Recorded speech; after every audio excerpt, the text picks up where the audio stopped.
بیوی پر ظلم کی ممانعت۔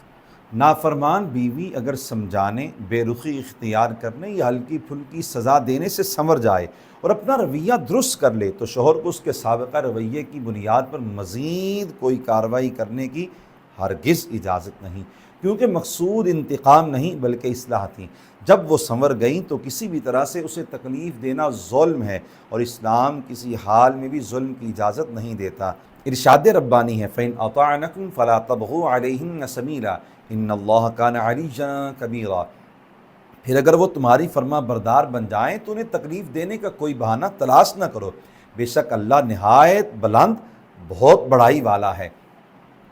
آیت کریمہ میں بیوی کے سنورنے کے بعد تکلیف پہنچانے اور ظلم کرنے سے بھی روکا گیا ہے، اور یہ تنبیہ بھی فرمائی کہ اسے بے بس سمجھ کر انتقام مت دو، اللہ تعالیٰ نہایت بلند ہے اور وہ تمہارے ہر قول و فعل کو بخوبی جانتا ہے اور ظلم و زیادتی پر سزا دے سکتا ہے۔